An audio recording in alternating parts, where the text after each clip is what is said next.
this doesn't pass the smell test. Money has changed hands. A relationship was there.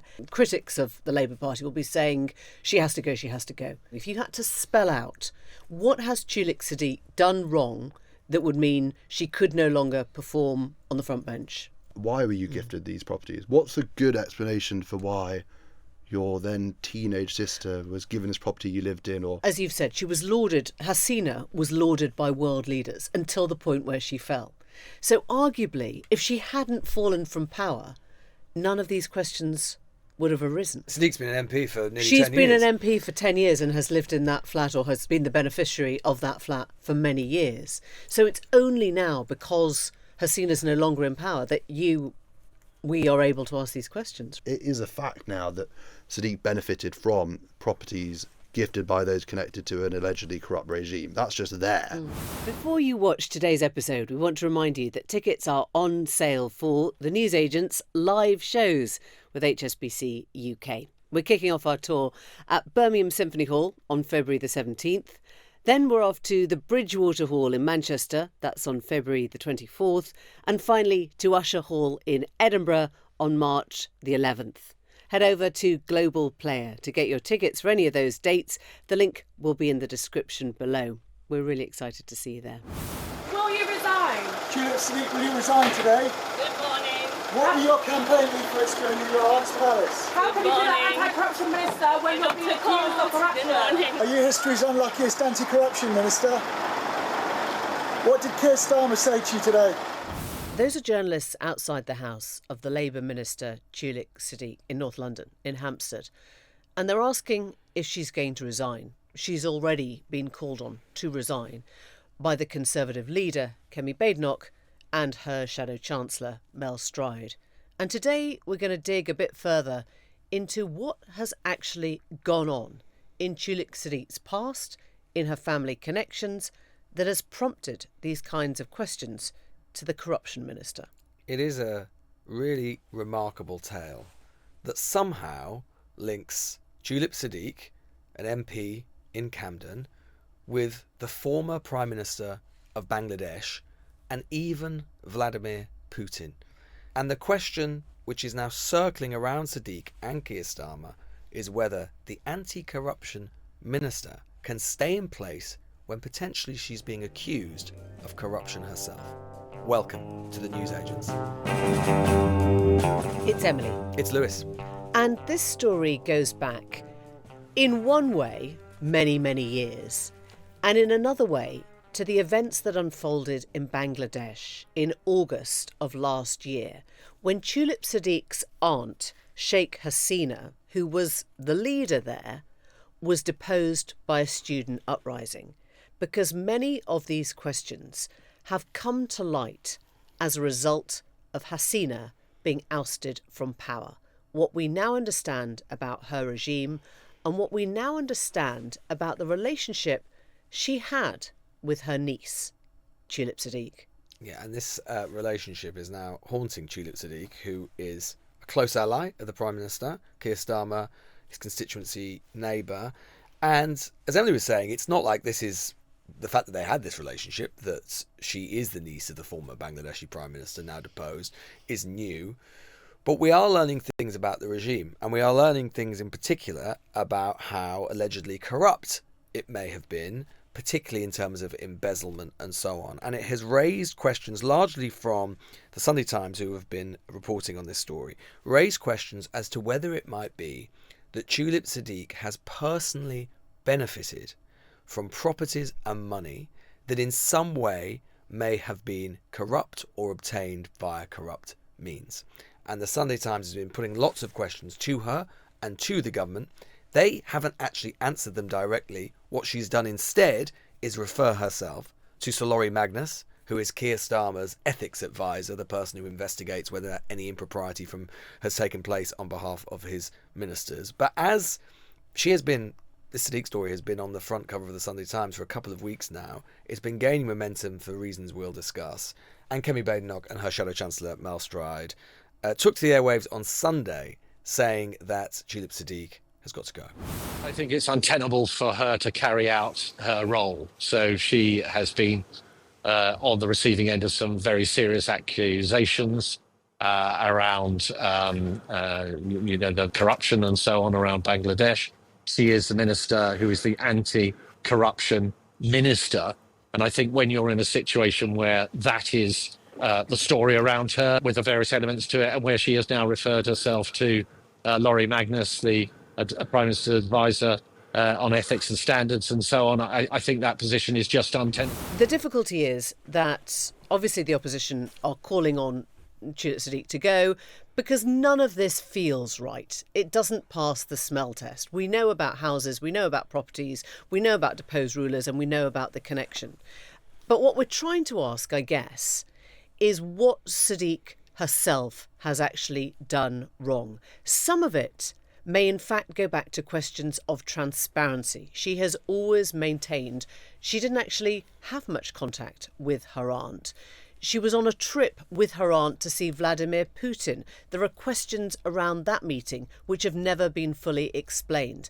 And there are questions, as Lewis says, about what she received and about whether she actually admitted to what she had received before all of this started blowing up in her face. Yeah, and this is a dense story because it involves lots of complexity and lots of financial elements to it, things around property, things around trust. So it's complicated. And that's one of the reasons I think it has been a bit of a slow burn story as well. You know, some scandals, they just emerge into the media and everyone understands it straight away. And it's really straightforward. It's about sex or something like that, or affairs and all that stuff, and it's just explosive immediately. This has definitely been more of a slow burn.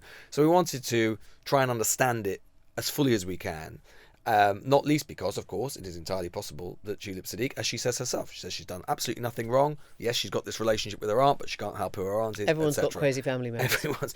Not many usually leaders of deposed countries, but I suppose, that can happen. Deposed leaders of countries. Or deposed countries, deposed leaders of countries. So we want to talk to the journalist who's been doing virtually all of the running on this story, certainly since it re-emerged, and that is Gabriel Pogrund, who is the Whitehall editor of the Sunday Times. Well, we're joined now by the journalist who has been doing all of the running on this story, and indeed running into this studio fresh from Bangladesh, fresh from Heathrow via Bangladesh, which is Gabriel Pogrund from the Sunday Times. From Bangladesh via Heathrow, perhaps. Yeah. Well, whichever way around. He's lost track. I'm not sure anymore. Yeah. Gabriel, what an extraordinary story. Let's just go back before we get to the bit where you were in Bangladesh and the quite extraordinary things that you've seen there and found there. Let's go back to the beginning. What sort of first got you interested in this story? And just for people, because it is complicated, who haven't been following every twist and turn, can you just give a sort of clear summary of where this story has come from and what it is that Tulip Siddiq may or may not have done? Sure. So, I mean, in terms of how I got onto it, no great claim to foresight on my behalf. I got contacted by a source in the Treasury. I'm not sure whether I should say this, but it happens to be a source who's provided me with information before whose identity I'm not familiar with. So it's just an anonymous person who's contacted me, and they informed me that Tulip Siddiq had been approached or interviewed by a member of the Cabinet Office's propriety and ethics team about this matter which she had become embroiled in, which, to answer your second question, is this anti-corruption investigation in Bangladesh. Why should the Economic Secretary of the Treasury, a senior Treasury Minister, be involved in such an inquiry? Well, a detail which wouldn't be familiar to most people is that she's actually the niece of Sheikh Hasina, who is the recently deposed former Prime Minister in Bangladesh. So she was deposed during an extraordinary student-led uprising last year, since which time the new administration has been probing all these allegations of kleptocracy and corruption. And Tulip was first named in connection with that because she says she went to visit her aunt, who happened to be in the Kremlin in 2013. So she was there when her aunt and Vladimir Putin signed this nuclear deal. This is before Siddiq became an MP. This was a couple of years before she became an MP, while she was a Labour councillor.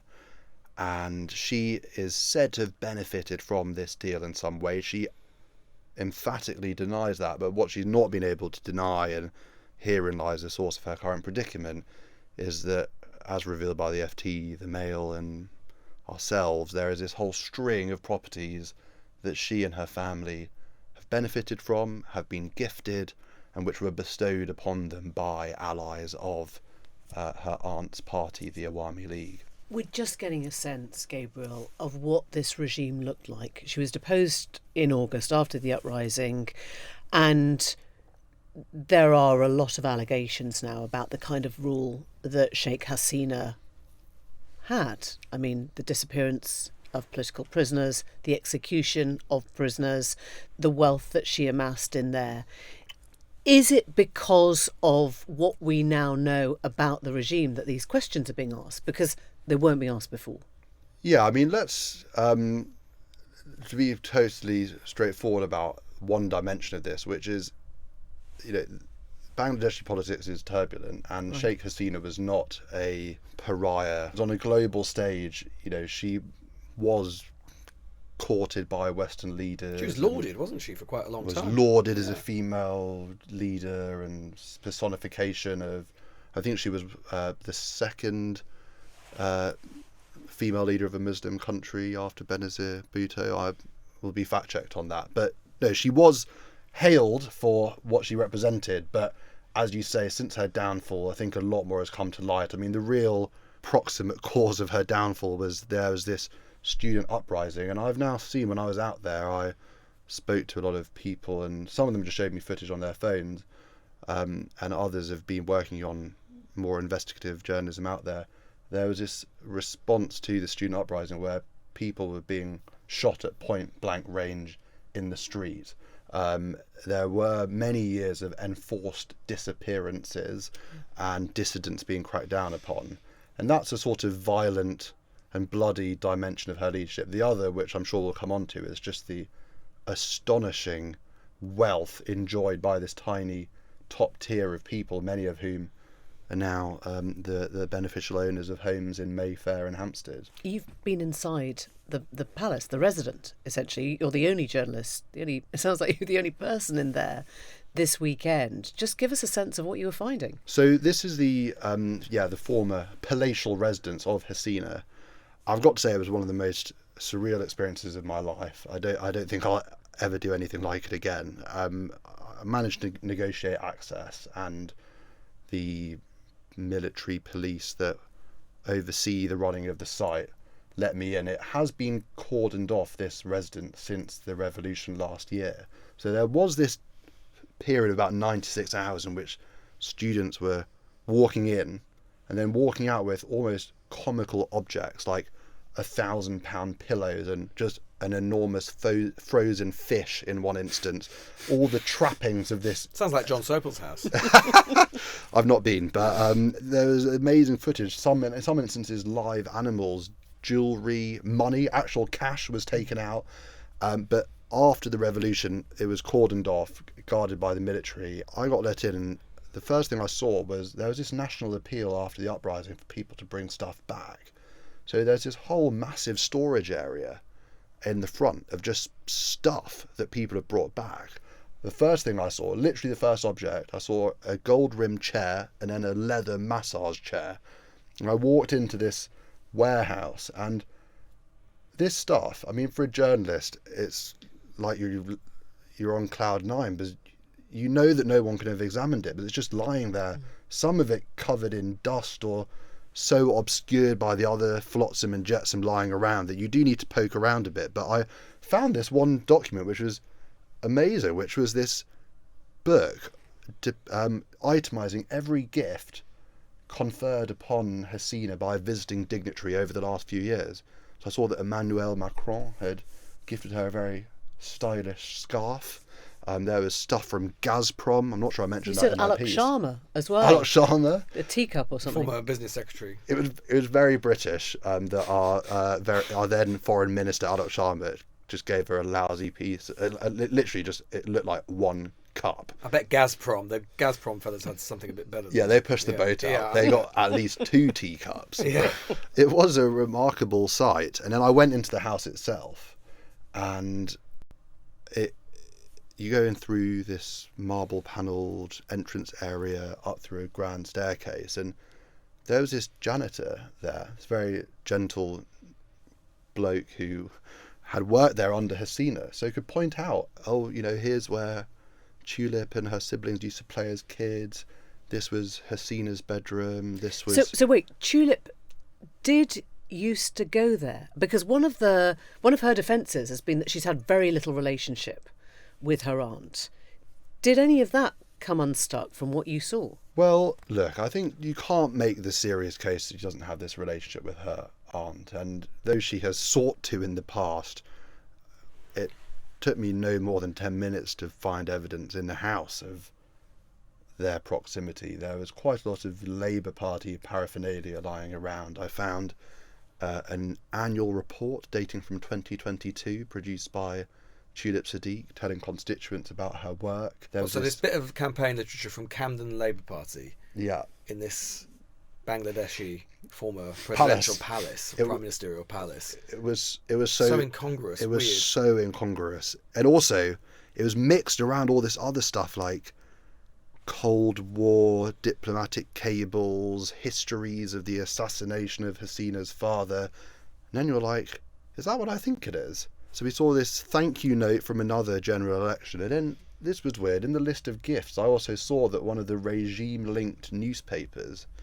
had gifted Hasina a framed portrait of Hasina with her sister Rahana and Tulip in the middle. So, Gabriel, the sense you're creating is one of, this doesn't pass the smell test. Money has changed hands. A relationship was there. If I pushed you, though, because people will be, I guess, pushing this line, critics of the Labour Party will be saying, she has to go, she has to go. What has she actually done wrong? If you had to spell out, what has Tulip Siddiq done wrong that would mean she could no longer perform on the front bench? I think apart from having a rather unfortunate family connection at this time. It's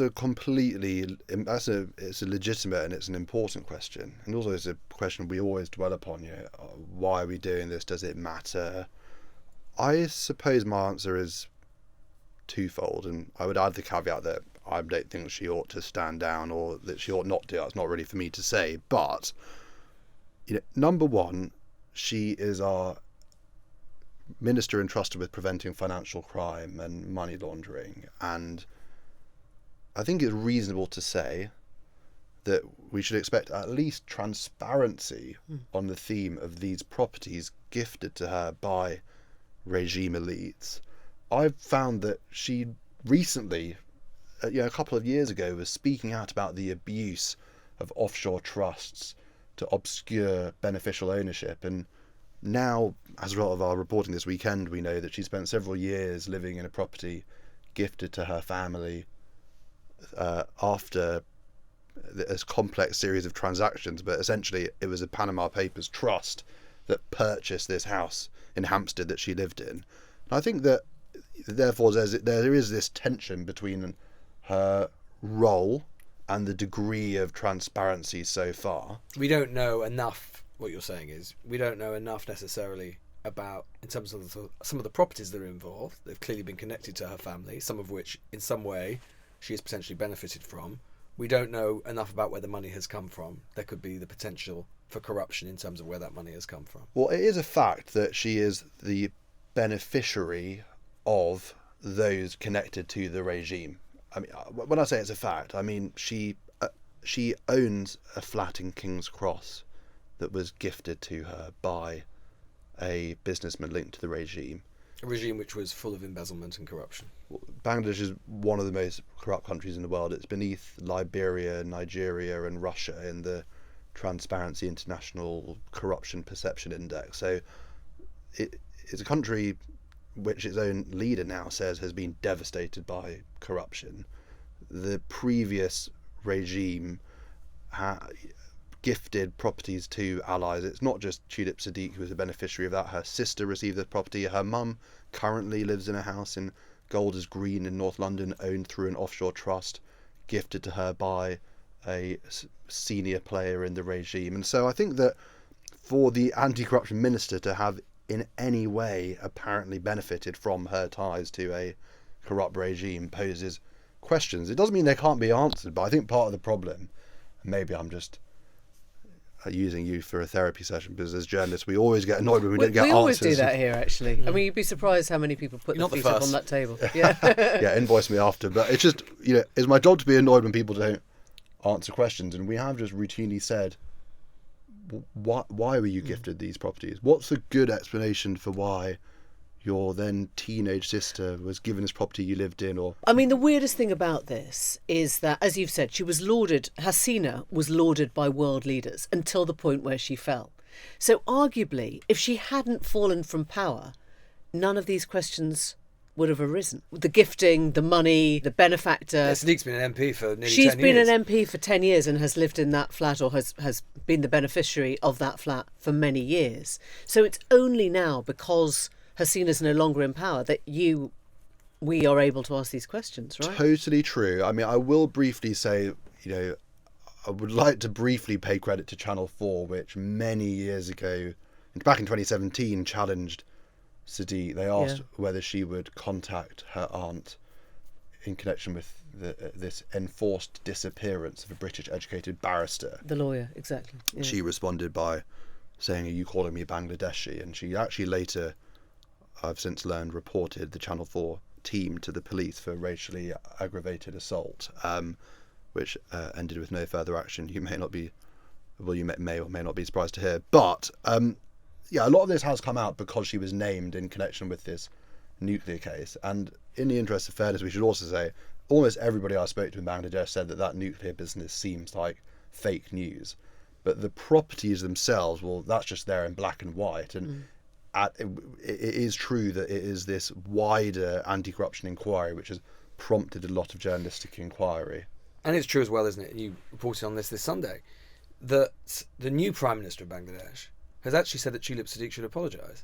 One of our close Commonwealth ally, all of those sorts of things, adds an extra diplomatic twist and pressure on the Starmer government. Because we should say, she has referred herself to be investigated, essentially. Yeah, I thought that diplomatic dimension was really interesting. I'm not sure it's been as picked up upon, but the leader, his name's Muhammad Yunus, he's Nobel Peace Prize winning economist. Very respected. I mean, as political obsessives, I mean, I'm sure you'd be fascinated if you went there. It's a really crazy post-revolutionary moment, because he's this guy who was feted by not only was he recipient of the Nobel Peace Prize, he got the US Presidential Medal of Freedom from Barack Obama, and he was basically appointed by committee by this student movement. So I went to various ministries, and they're being run by people who are in their 20s and 30s, and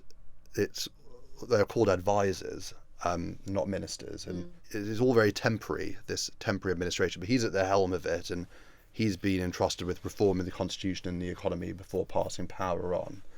And he says that she should apologise, and he said that if any of her properties do transpire to have been the result of what he described as robbery, they should be returned. I have wondered what that means for the Foreign Office or for our relationship with this country, which 650,000 Bangladeshis in the UK. It's a Commonwealth country, the 8th most populous country in the world. I mean, how can it be that its government is saying... It's very unusual. It's pretty unusual. Very unusual. So what is the Labour Party? What was the Prime Minister said to you? I mean, when you've said, presumably, this looks really odd from the reporting we've done, do you understand why she's still there? Well, I think what's the best case for why she is still there?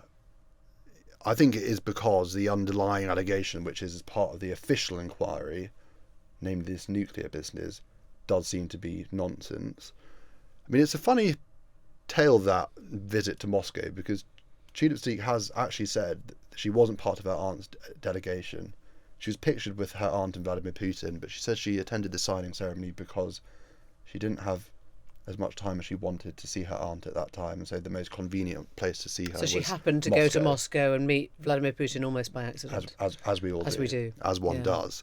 But there is nevertheless, there hasn't been an iota of information to suggest she actually received money because of that. And maybe what she said to Starmer is, listen, this is the turbulent nature of Bangladeshi politics. There's recriminations from the new regime. It's the vicissitudes of a complex country that the feral Fleet Street press don't understand, and just wait for this And to it is a run its complicated course. story. It's complicated. I hope I haven't marinated listeners in too much detail, but it is complex. And maybe he's basically said, I don't want a foreign government or the press to be the judge. Let's wait to see what my bloke, the independent advisor, has to say about Although it. it is striking, isn't it? And this is something that Labour MPs are talking about, which is the disparity, or at least what could be said to be, looks like a disparity, in terms of how, say, Starmer has treated Tulip Siddiq, who is, of course, a constituency neighbour, someone with whom he's been close, had close political links in the past, and, say, Lou Hague, someone with whom he didn't enjoy those links.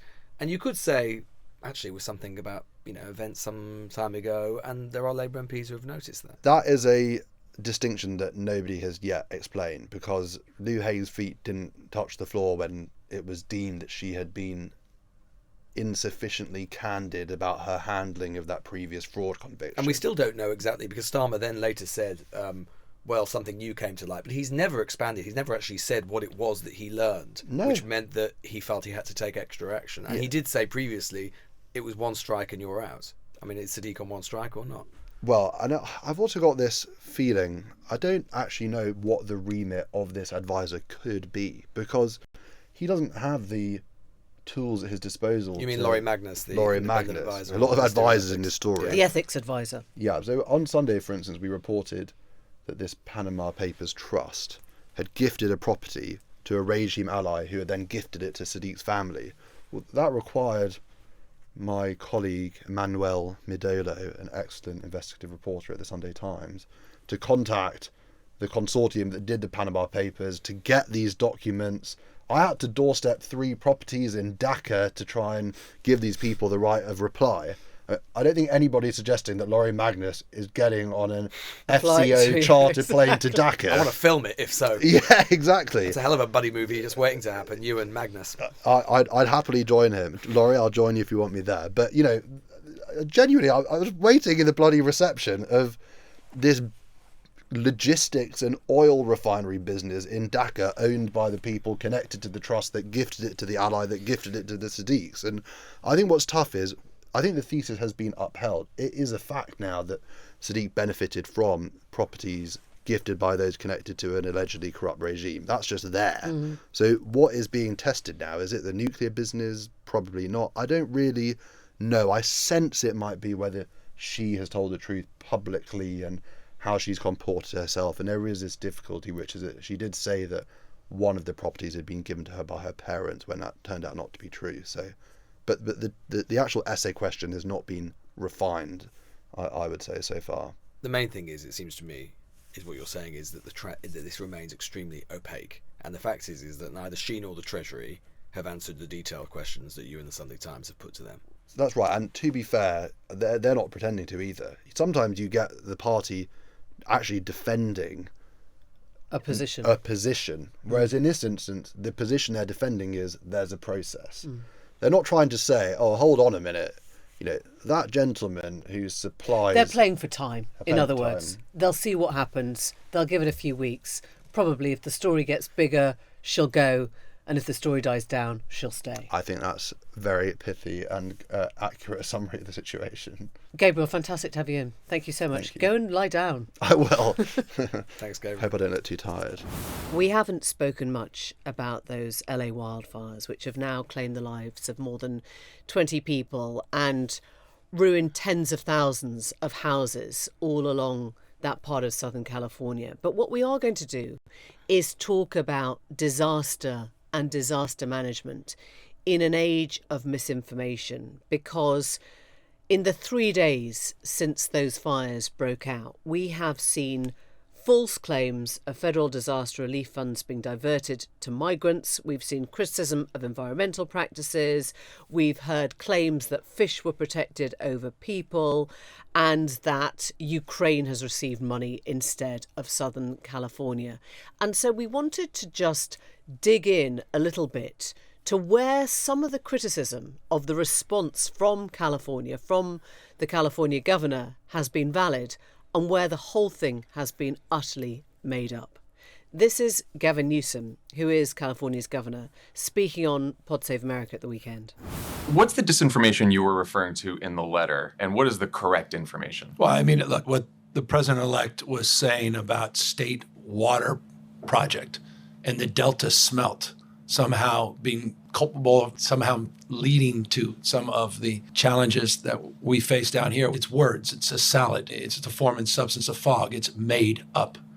It's delusional. And it's a consistent mantra from Trump going back years and years and years.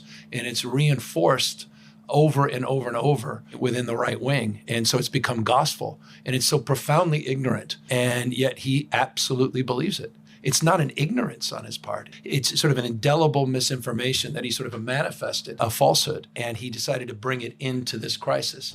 I mean, one of the things that Trump accused Gavin Newsom of was refusing to sign a water restoration declaration that would have allowed millions of gallons of water. Now, the fact check on this is that nobody can find this specific declaration. They don't know what he's talking about. So obviously Newsom hasn't signed it because they don't know what it is.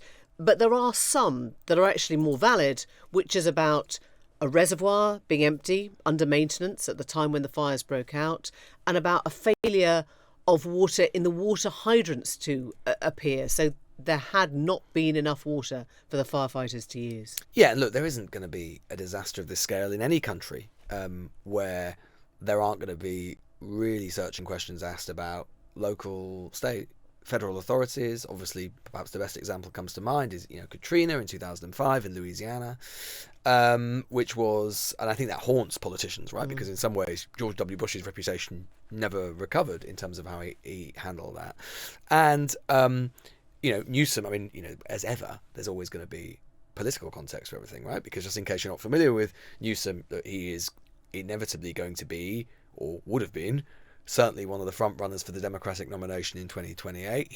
There are glimmers of the politics which are about to come, because of course Trump and Newsom have a particularly acrimonious relationship. Trump often targets Newsom, calls him New Scum all of the time. He's everything that MAGA hates. He's kind of suave. He's West Coast. Good-looking. He's good-looking. Polished, liberal, California. And California is going through a real kind of crisis at the moment, even before the fires, in terms of mismanagement, in terms of housing. And people a lot leaving the state. Stuff has been levelled at Newsom more widely, more politically, about how his governorship of California has gone. But some of this stuff has just come from the same conspiracy pot, the Elon-fueled conspiracy pot that we have seen so much of in the last 3 months. Yeah, and I think that is different potentially to what's happened in the past, right? There's always been conspiracy, there's always been misinformation. But I suppose, take the Katrina example, which is 20 years old. I mean, the accusation there, which was not without justification, right? Which was that the authorities were just tin-eared and deaf to the needs of the local population, that they were just removed, the famous image of that was the biggest. That was the biggest allegation, was that black families were not saved, were not helped, were not looked after, and there was a lot of truth to all of that. And obviously there was the famous picture of Bush sort of circling high in the air on Air Force One, just looking down, and it was a terrible look and it was appalling.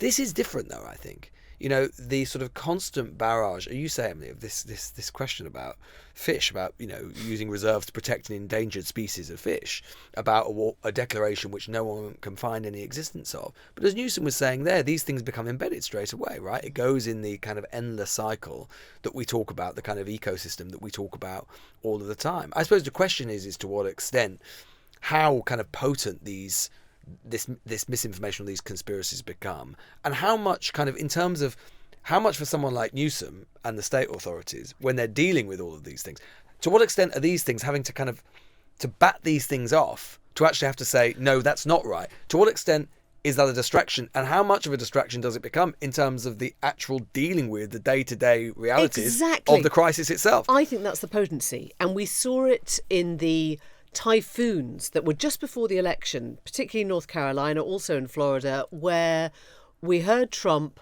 and we heard Vance claiming that Kamala Harris, who obviously he was standing against, and Joe Biden were doing nothing to help the people of North Carolina during the floods, during the typhoons, when they were literally in the state providing resources and providing emergency help and funding. And so I guess the question that you're coming back to is, if you have to stop whatever you're doing on an emergency level to start explaining about disinformation, that is not actually going to get water to people's houses any more quickly. One of the clips that's gone completely viral is a woman, a resident, she says, who approaches Gavin Newsom and makes him on the spot call up Joe Biden, the president. She wants to see him call Joe Biden on his phone. I wonder what you'll make of this exchange. Governor, you got a second? Governor, I live here, Governor. That was my daughter's school, Governor. Please tell me what you're going to do. I'm not going to hurt him, I promise. I'm literally talking to the president right now to specifically answer the question of what we can do for you and your daughter. Can I hear it? Can I hear your call? Because I don't believe it. I'm sorry. There's literally, I've tried 5 times. That's why I'm walking around to make the call. Why is the president not taking your call?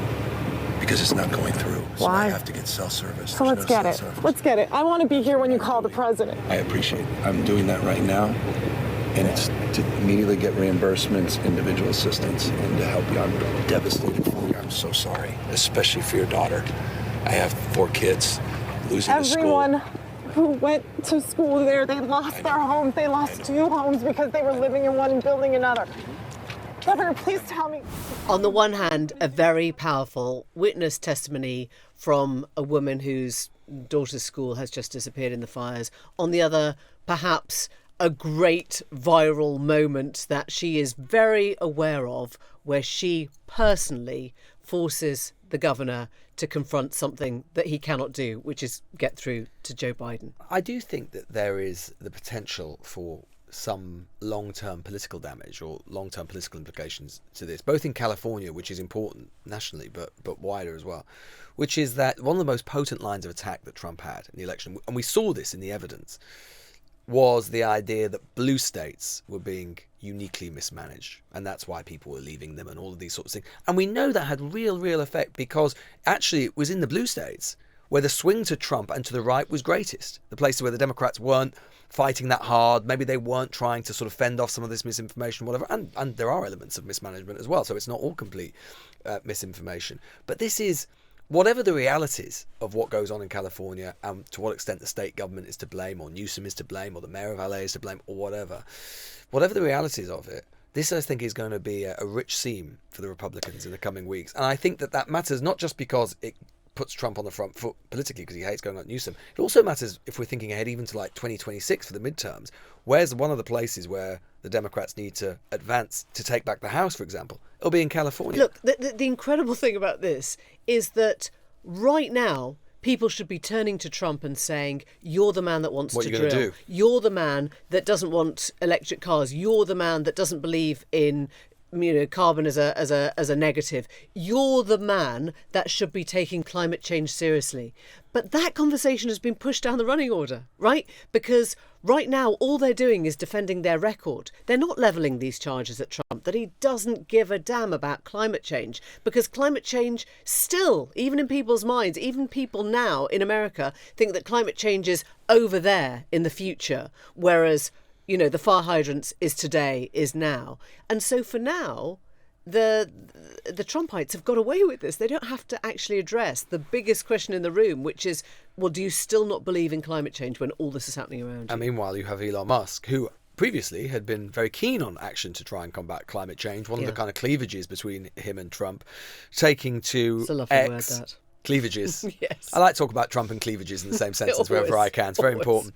Yeah. Musk taking to X, obviously to his 200 million followers, instead of downplaying climate change, instead seizing, the Washington Post saying, on false claims and racist ideas to cast blame on Democrats and diversity policies for the wildfires instead. Downplaying climate change, placing blame on individual female firefighters of colour and lesbian firefighters, posting their names and faces, but providing no evidence that they were responsible for the continued spread of the fires.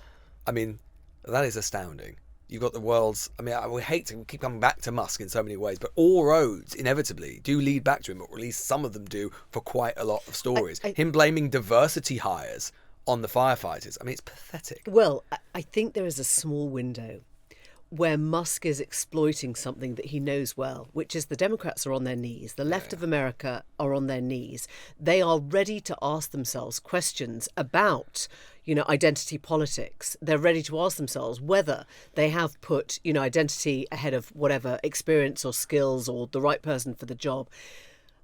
But after that window, it tips very quickly into something that sounds like pure racism from our little South African friend, doesn't it? I mean, it does not sound like it's anything other than an injection of toxic, racist misogyny. Right, that is almost it from us, but just a reminder that you can get tickets for the Newsagents live on stage in association with HSBC. They're on sale now. You can go to the venue websites to get yours. Just a reminder of the dates: Birmingham Symphony Hall, Monday the 17th of February, Manchester Bridgewater Hall, Monday the 24th of February, and Usher Hall, Edinburgh, on Tuesday the 11th of March. No misinformation there at all. Come and see us. No conspiracies. Come and see us. No conspiracies guaranteed. No conspiracy. You might. It's a bit rash. We can't speak on behalf of John, of course. Exactly. Who knows what fettle he'll be in by the time, whenever he finally gets back from the Southern Hemisphere. Yeah, hopping around the stage. Little Joey. We'll see you tomorrow. Bye. Bye. The Newsagents. This is a Global Player original podcast.